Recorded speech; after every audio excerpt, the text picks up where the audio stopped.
Well, hello everybody. Welcome to another episode of Reality Is, where words do come to life. And I was going to wait to do this video, but then I decided not to. So tonight, I watched the 2020 special, Say Her Name, Breonna Taylor.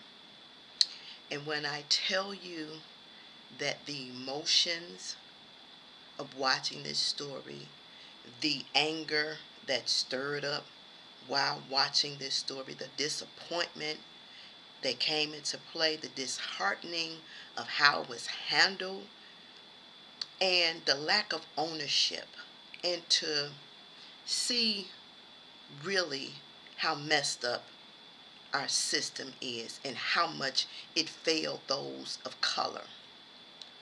With justification, as it was seen by the sergeant and the attorney general. And to watch a replay of how her life was snuffed out, to watch the response of Attorney General Daniel Cameron say that he did all he could do for the case when he's in a position where he took an oath to represent the people and he didn't do what he needed to do, and to lie on the court to make it seem like those who were sitting in the position, the grand jury, had all the facts, and they did not. And as the mother said, if it was a white person, we already know this would have totally played out different.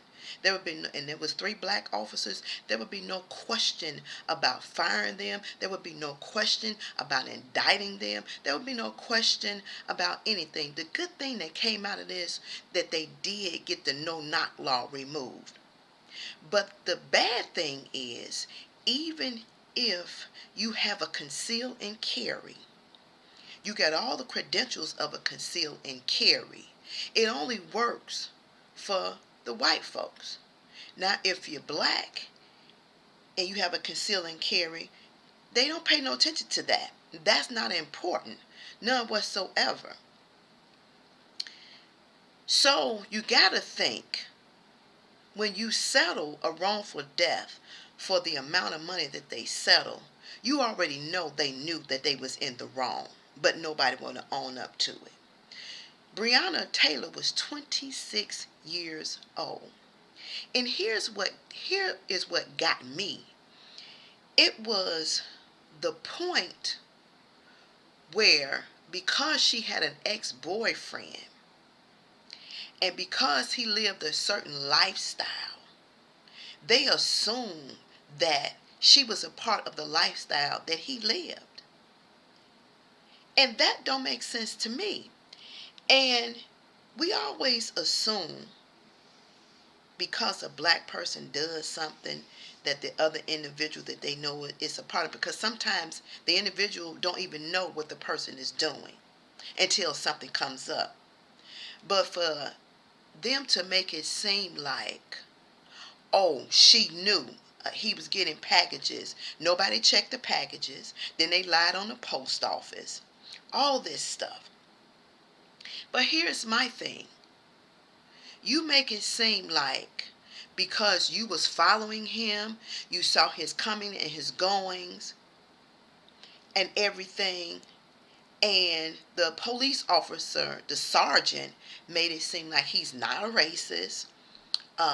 They did comply to everything they were supposed to, which was not the truth from what we saw tonight, and that they was justified in doing what they was doing because the ex-boyfriend had a criminal background. Well, here's a question. White folks, relatives, and friends that hang out with, they don't have criminal backgrounds? There is somebody in your household, in your family, in your friendship line that has a criminal background. Hell, there's some political figures that got criminal background. But do that mean that all of us are doing the same thing they did? No. So don't lump everybody in the same basket, because they don't deserve that. Be fair. But it also goes to show that when you're going up and you're fighting for your life for a crime that you did not do, or a crime that you was protecting yourself. And again, I've said this before, even when they see it with the 5 boys, it's the same thing. It's playing out a different scenario, a different time, but it's still the same thing. The police said one thing, the judge gave the order, the attorney general goes along with the lie.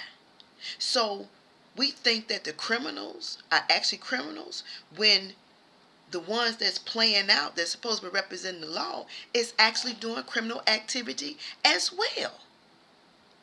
So explain to me, how are we being transparent? How are we following the law? How are we doing our due diligence and making sure that people are treated fairly? They had the boyfriend to back out slowly. They pressed his head against a car door. Then told him if he moved his head, they was going to sling him to the ground. Got the dogs ready to bite. That's slavery crap. What they used to do back in slavery days. The only difference is now y'all wear uniforms that says police department. Now you're backed up by a judge, and now you're covered by the attorney general. How does this work?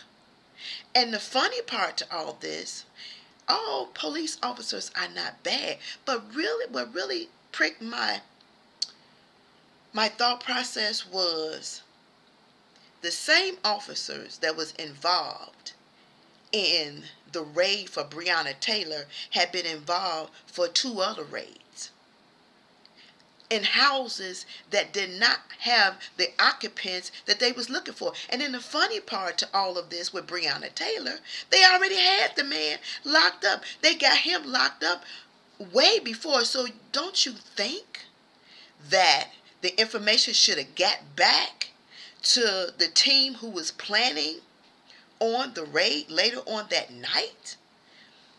When are we going to realize that racism is real? It's really real. And the people who get the short end of the stick are those of color. Now, I'm not saying all white people are racist, because they're not. I'm not saying all police officers are bad, because they're not. But when you say one apple do spoil the bunch, it does. For the judges who allow this stuff to go on, and the chief judges that resides in these various states and cities, and you all don't say nothing, and you all don't rectify the problem, you're just as guilty. For the commanders, the sergeants that's over these police departments, and you have documentations of repeat offenders in your police department, and you do nothing, you're just as guilty. For attorney generals who stand up and lie, like you're doing your due diligence and following protocol for an office you took an oath to follow, and you don't do that, shame on you as well. We are tired. We are very tired. And we will keep pushing until we see some real reform. And right now, we still don't see no real reform. Hence why we have decided as a nation of people to vote your ex-president out, because he was not on that road. And hence why Daniel Cameron's name should be at the top of the list, that he should not hold another office for anything, because he's not doing his due diligence and representing the people in the oath of office that he took. When he did those interviews, you can see he was sitting on the couch lying. He looked down. And for his wife, who don't tell him that he's wrong, shame on you. Everybody has accountability. Everybody has to take ownership. And if we're going to change the way we're going in a direction and start showing some unity, some fairness, and some transparency, we need to remove those individuals from seats who don't believe in that. We do. And we need to take ownership and accountability for allowing it to go on as far as it has went on. We should all remember Breonna Taylor. And we should not let her name rest silently. We should speak it every time we get a chance. Because as the man said in the 2020, Your daughter could have been a Breonna Taylor. And that's something that we need to realize. Just like your son could have been a George Floyd. And for the sergeant who sat there and said he wasn't racist and his family feared for their life, what about that mother whose daughter will never come back? She will never hear her laughter. She will never reach the goals and see her dream come to life. She wanted to be something, and that was snatched from her. Now, you thought it kind enough to accommodate those in the other apartment because they was white. But you found no justice for Breonna Taylor. And that's the part that really upsets me the most. How you just belittle what you did to her.